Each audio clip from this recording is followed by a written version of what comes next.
Warning: the following video contains explicit language which may be offensive to some viewers or inappropriate for children. The content within this video is intended for mature audiences only. Warning! This video is a candid exploration of Ballad of a Thin Man from Bob Dylan's 1965 album, Highway 61 Revisited. This video may also include discussions of violence, sexual situations, and drug use. By viewing beyond this point, you take responsibility for choosing to watch this video. All views expressed in this video are mine alone, and do not reflect any person or people, or any group or groups. Thank you, and please have a great day.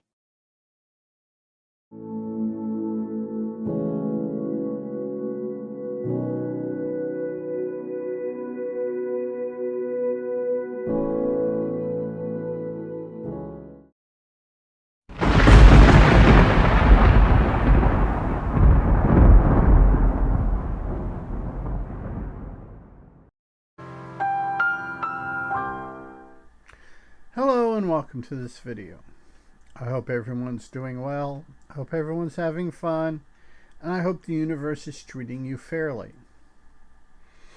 Today's video, I'm going to be looking at one of my favorite songs, and that is Ballad of a Thin Man by Bob Dylan. It's off his 1965 album, Highway 61 Revisited. And that album is widely regarded as one of Dylan's greatest, if not his greatest album. He was just banging out hits after hits, like a Rolling Stone, Ballad of Tom Thumb, Highway 61 Revisited, the title track, this song. He was just banging them out. Boom, boom, boom, boom, boom, boom. And about a year after he did this album is when he had his motorcycle accident. And his music then, still great, still good music, changed. It had this, we stopped getting songs, ballads like Desolation Row or Ballad of Thin Man or The Times They Are Changing, Blowing in the Wind. We started getting songs like Tangled in Blue, Simple Twist of Fate, All Along the Watchtower. So yeah, it is probably for early Dylan. I know, at least in my opinion, for early Dylan, this is probably his magnum opus. Growing up, my mom had this album, and I probably wore the grooves out on it listening to it. The first Bob Dylan album that I bought with my own money was Infidels. I was 13. It was 1983. I bought it. I didn't buy the vinyl. I bought the cassette tape, and I wore that thing out. We may at some point in the future touch on a song or two, because there's 3 songs on there that I really, really like. I like the entire album, but there are 3 songs on there I really, really like, and that is Joker Man, Sweetheart Like You, and License to Kill. Those 3 songs are like, for me at 13, they just they just had that impact. And you got Sundown on the Union, which is a good song off that album, but I'm going astray. This album, I don't remember if it came out before or after the famous Newport Folk Festival, in which everything, and when Dylan walked on the stage, everything went sideways real quick. And so it is what it is. Give me a drink of my nondescript carbonated beverage as to keep the algorithm from going crazy and trying to say that I'm advertising stuff in my videos. Had that happen a few years ago, but let's get back to the main subject. This song in particular, is one of those songs that officially Dylan says that this song is about the discourse between a interviewer, a person from the press, and a celebrity, namely Bob Dylan. A lot of people will reference his 65 interview in which he toys with the press. He gives these short one-word answers. He gives these crazy rebuttals, and he answers questions with questions. And that is the official meaning of the song. But Dylan being Dylan, he gave that answer with a nod, a wink, and a smile. So there's something else going on here.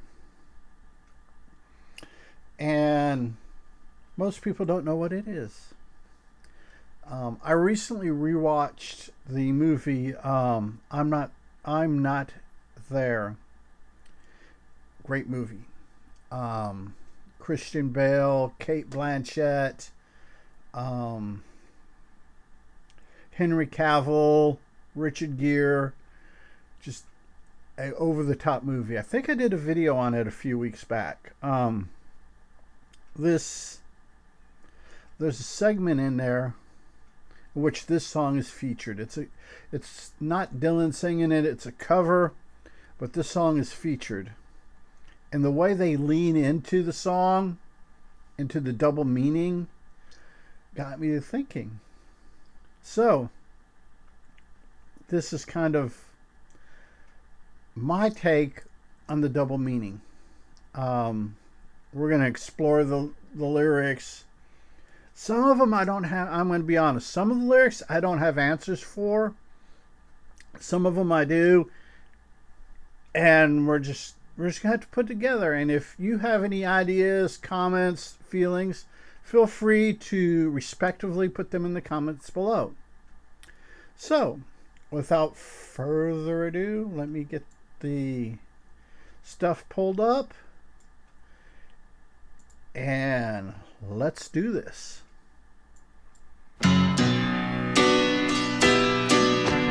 I just love this intro. It is just an eerie, foreboding intro.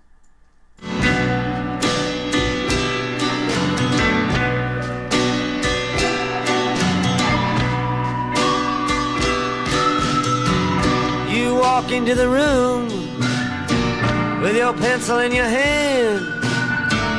You see somebody naked and you say, "Who is that man?"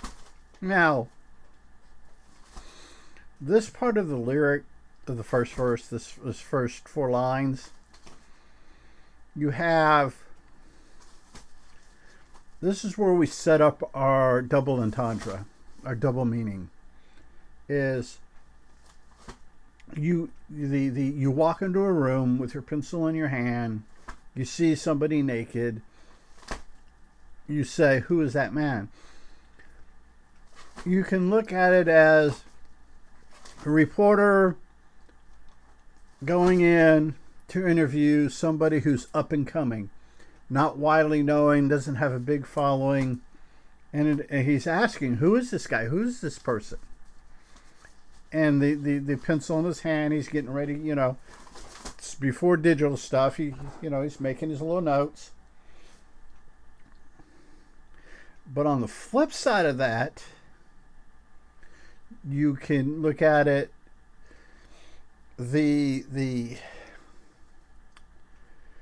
pencil being a euphemism for a penis. A naked man is just that, a naked man, and the person is wanting to know who it is before they get busy. You try so hard, but... Catch that laugh there right before you said you try so hard, but you don't understand? See that?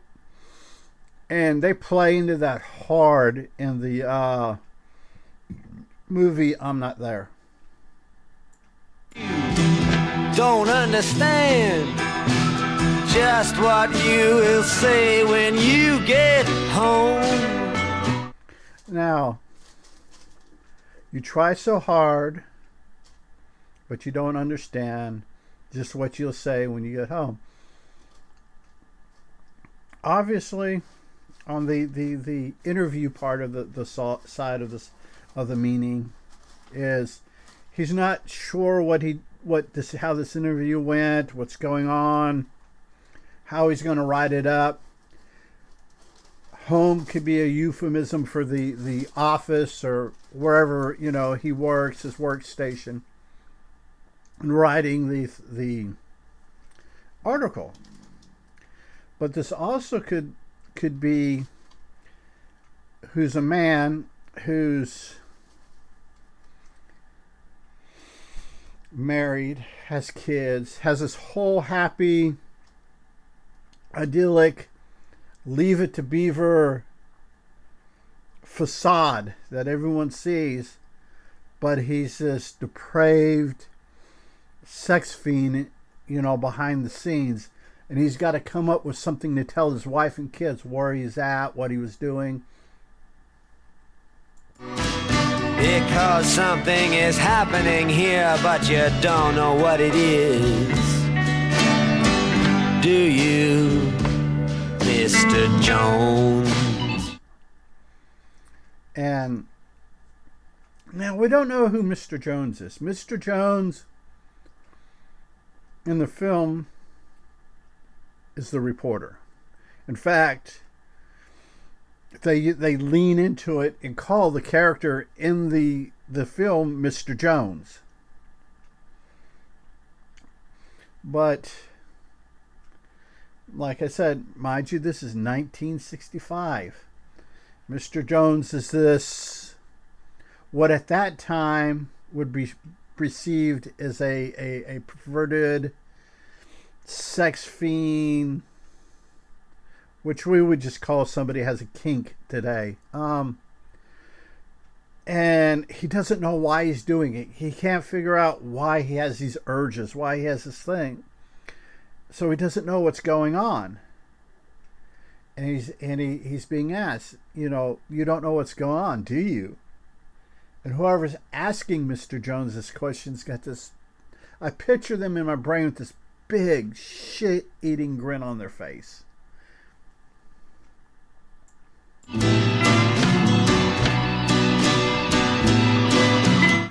And like the last video I did with the Go-Go Bordello, when you have instrumentals like this, I'm going to have to break it up with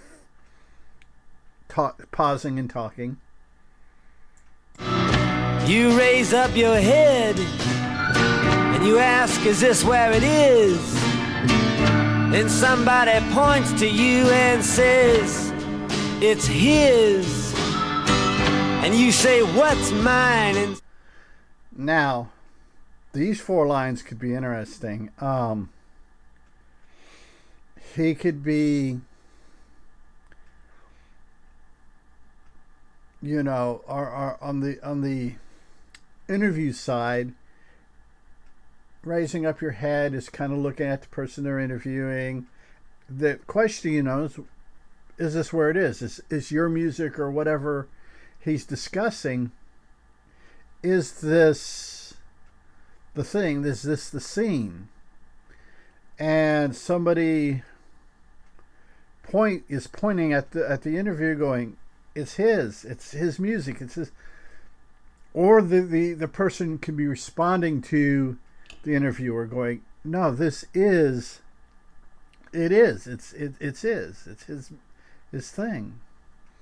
And the reporter is like, "What's my?" The reporter doesn't understand. Now, on the flip side of the coin, our Mr. Jones could be performing fellatio. He could be performing cunnilingus. And there's no telling. And he's thinking in this, he may just be thinking out loud, or this question, is this where it is inside of his own head. He's trying to figure out, is this what I am? Is this who I am? Is this what I am? And, or he may be questioning the person that he's doing, performing these sexual acts on or with. And their response, it's his, it's his kink, it's his thing. And our Mr. Jones is kind of confused, going, what's my kink? What's going on? Somebody else says, well, what is? And you say, oh my God, am I here all alone? And that's it. He's wondering, am I here all alone? Am I some kind of just solitary weirdo? But something is happening and you don't know what it is. Do you, Mr. Jones? And there we go. We go back to the reframe of what's going on, Mr. And at this point, the interview side and the kink side are kind of blend, because he doesn't know what's going on. It could be both things happening, where he's doing this interview, then he's going to this kinky sex party. And having explored the art district of Houston in the 90s, there's very little that I have to use in my own imagination. But because I don't want this video pulled, I'm not gonna delve into it. Use your own imagination. It's different. So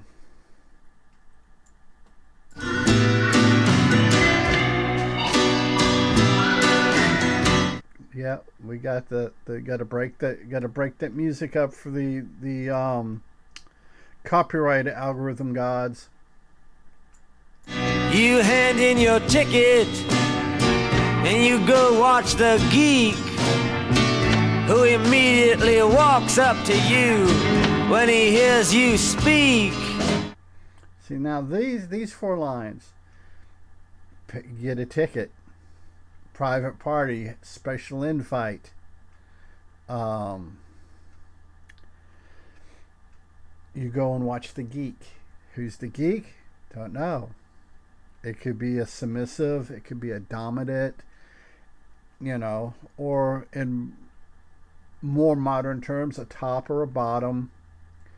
They hear you for whatever reason, whether they like you, have had interactions with you before. They walk up to you when they come to you when they hear you speaking. Now, on the interview side, this could be, the interviewer is getting a ticket to the concert. He's watching the fans, the Bob Dylan geeks. And they hear him talking. They come up to him and they basically they want to know what he's doing, what his deal is. And says, how does it feel to be such a freak? And you say impossible as he hands you a bone. And see, these 2 lines, on the interview side, it could be, like I said, he's at a concert, he's watching the concert, the fans come up to him, and they realize he's a square, part of the establishment, so they call him a freak. And he's like, no, that's impossible. I'm here, I'm enjoying this, you know. I'm not, on the interview side, I'm not real sure as as he hands you a bone. That could be a euphemism for money. It could be euphemism for an intoxicating grass-like substance that is inhaled. We don't know. But on the other side of it, the how does it feel to be a freak could be the other people at this party, at this sex party, or whatever.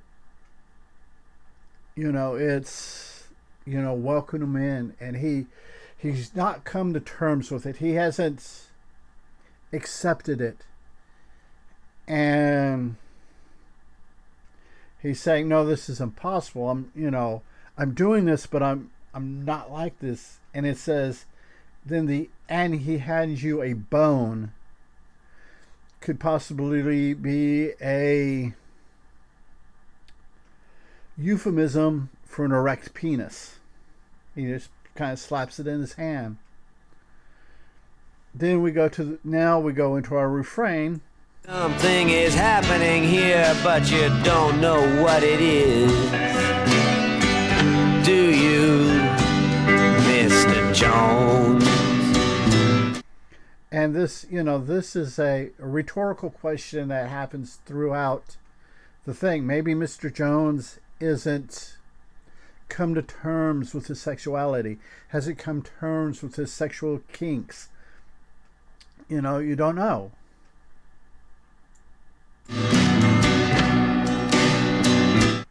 And we got to break the music up again. You have many contacts among the lumberjacks to get you facts when someone attacks your imagination. So these lines here could be interesting. I really don't, on either side, on, you know, of the coin, the whole lumberjacks thing. Possibly other people, people that figuratively can cut through red tape, who can, you know, cut things down, get things out of your way. Lumberjacks. You know, you have contacts among the lumberjacks to get you facts, which means basically how lumberjacks, this is kind of hitting me on the spot, but how they cut down trees and clear things out so people can build homes or what have you. They're getting the fact, they're cutting through everything to get him, the reporter, the facts. So he can defend things. He can defend what he's doing.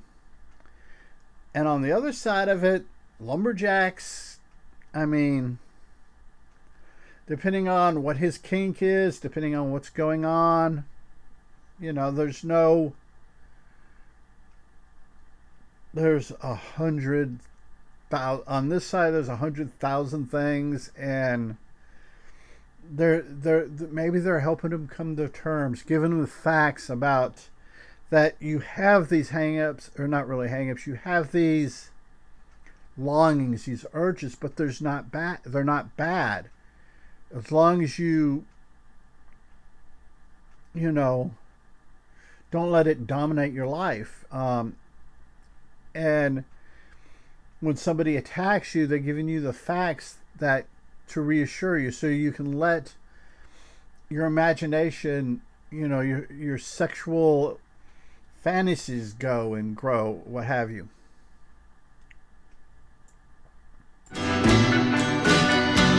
But nobody has any respect.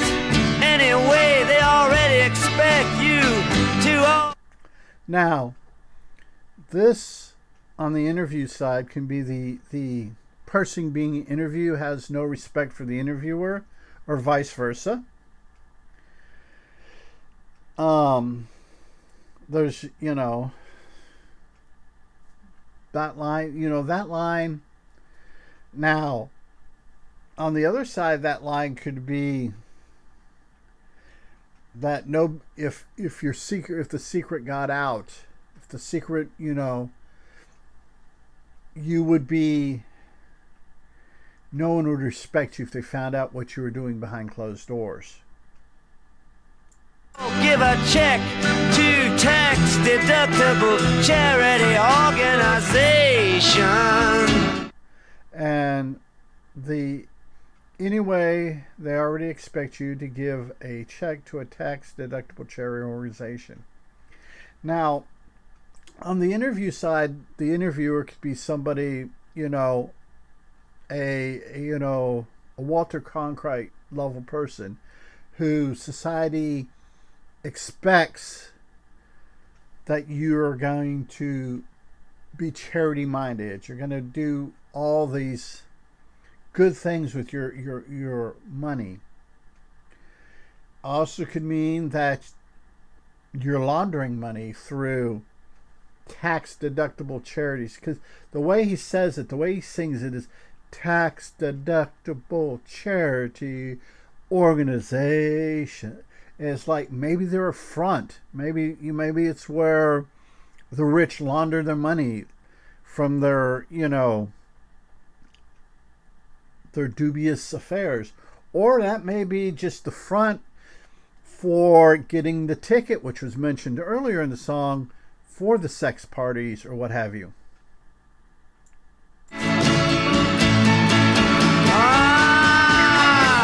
You've been with the professors and they've all liked your looks.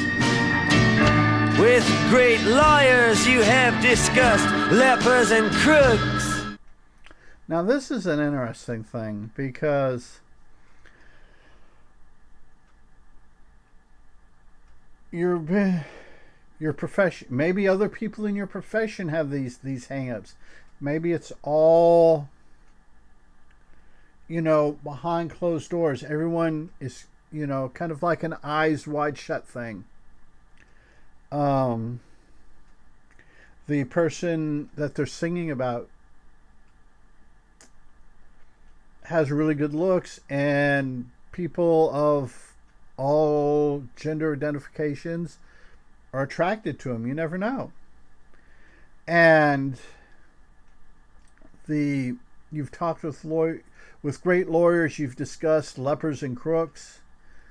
Could be just symbolic of how you handle it if this gets out in the public. How you handle this if it gets out in the wild. On the interviewer side, you know, everyone's professionals. They get together. He's really attractive. He's charismatic, you know, in the press or on TV or what have you. And he's talking with his lawyers about what happens, you know, if somebody sues him for libel or something like that, you know, the lepers and the crooks, you know, people, you know, that they look down on. There's 100 million ways to interpret that. You've been through all of F. Scott Fitzgerald's books. You're very well read, it's well known. And this here could be that our interviewer is well educated. I mean, well educated, well read, well informed, you know, has an intellectual background. But it also can, on the flip side, could be the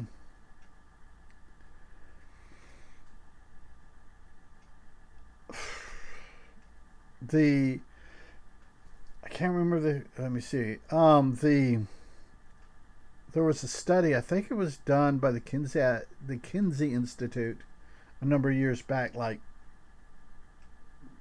50s, maybe 60s, maybe as late as 70s, that basically postulated that the more intelligent somebody is, the more kinky or depraved, what society feels is depraved, what the normies think is depraved, has wilder sexual fantasies. And that might just be pointing that out. Then now we're getting ready to go back into our refrain. But something is happening here and you don't know what it is. Do you, Mr. Jones?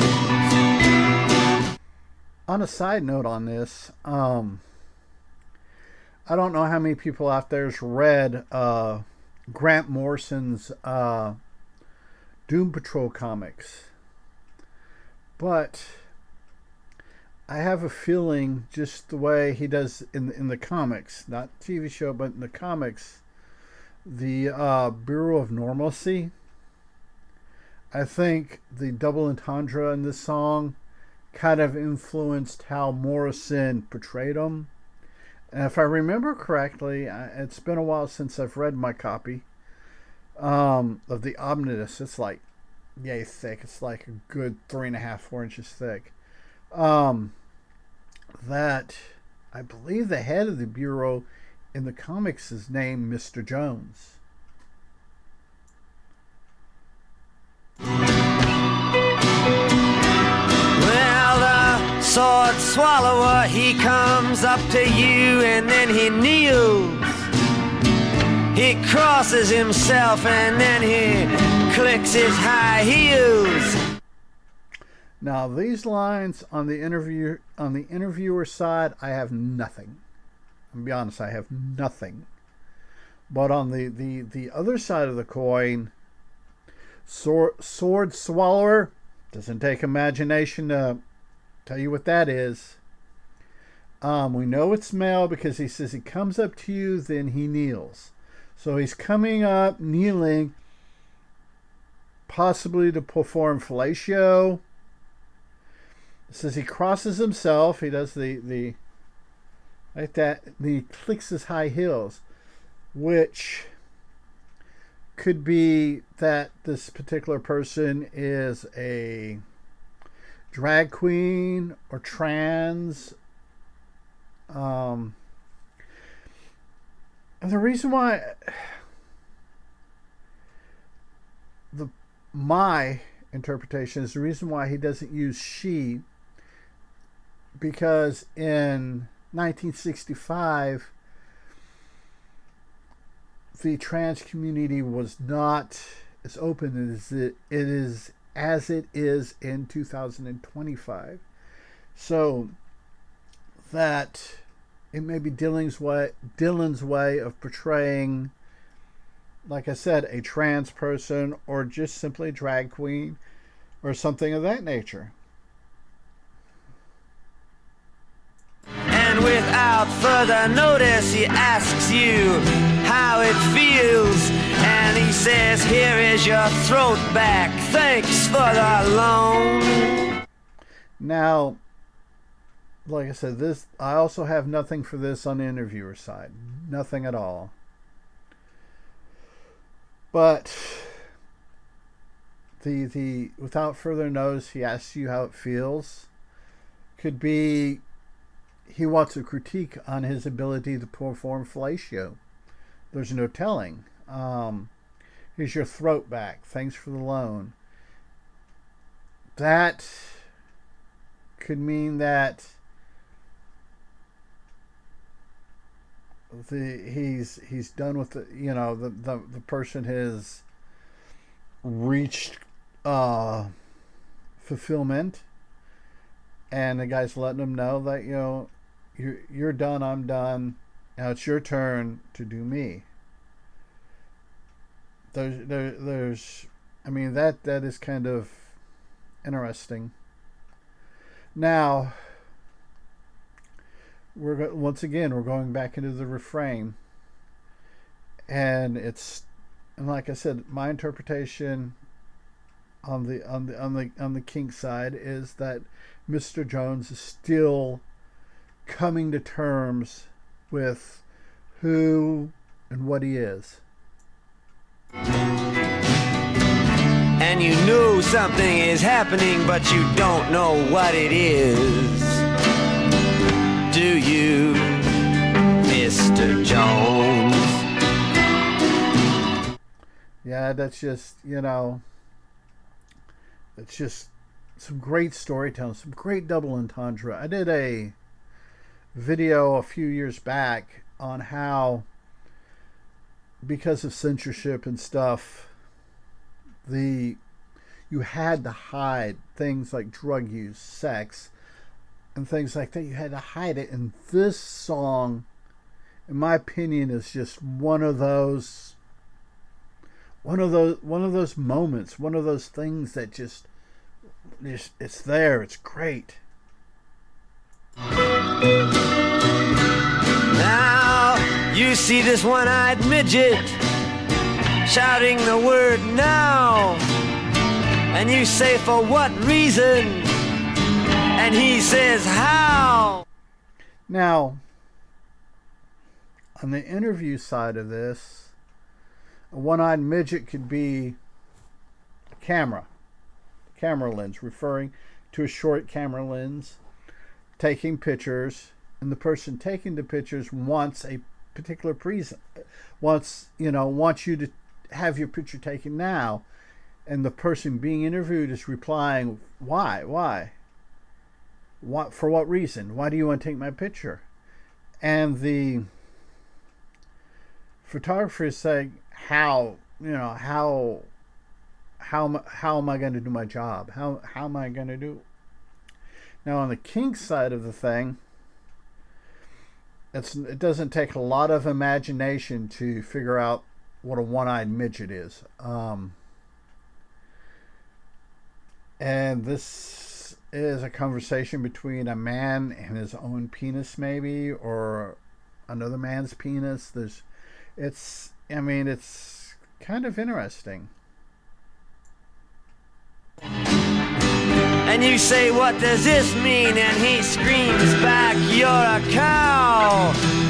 Give me some milk or else go home.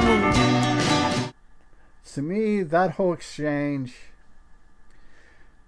we're all probably familiar with the term, if you're getting the milk free, why buy the cow? And right there it is. It's, give me some milk or go home. That, and generally that's a man and an interaction between a man and a woman. We don't know. Mr. Jones may be bisexual, and like I said, in the refrain, he doesn't know how to deal with it. He doesn't understand. He doesn't know what's going on. And you know something's happening, but you don't know what it is. Do you, Mr. Jones? And like I said, he doesn't understand it. He's lost. And in 1965, this is pre-Stonewall. This is pre a lot of pre-AIDS.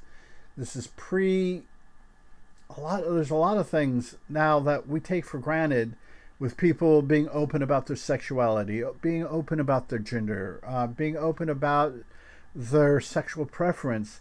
And in 1965, that just wasn't common. Just wasn't.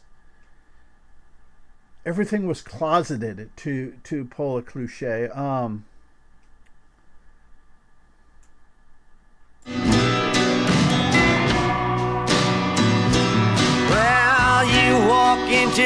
room like a camel, and then you frown. You put your eyes in your pocket and your nose on the ground. Now, the only thing I can liken the camel to is like a pack animal. Somebody carrying all their equipment, carrying all their burdens, carrying all their troubles with them. And you frown. You walk into the room, then you frown. They walk into a room, maybe to do the interview. They've got all this baggage, all this secret stuff. And they see this person, this young person, happy-go-lucky, well-rounded, open-minded. And they frown. They know that this person is better than they are. They're more liberated than they are. You put your eyes in your pocket and you put your nose to the ground. It's basically not wanting to deal with everything that's going around, that's coming and going around. That's stuff. You're just put like an ostrich, putting the symbology of an ostrich putting their head in the sand, which is a misconception. Ostriches in real life don't do that. There ought to be a law against you coming around. You should be made to wear earphones. Now this could be the person being interviewed is basically agitated, pissed off, not happy with how the interview's going. Or, and on the other side of the coin, this could be what he's doing should be or is illegal. Put on headphones to block out all the other sounds of the world going on. And we're going to end, the song ends on the refrain. 'Cause something is happening and you don't know what it is. Do you, Mr. Jones?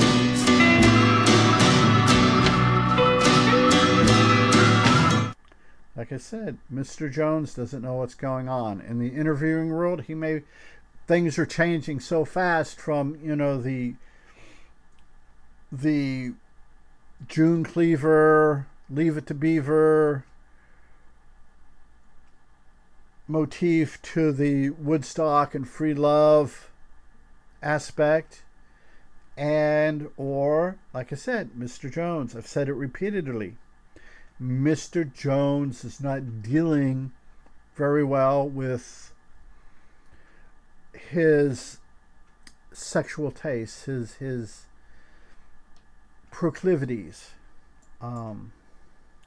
So yeah, I hope you enjoyed this video. This is a rather long video.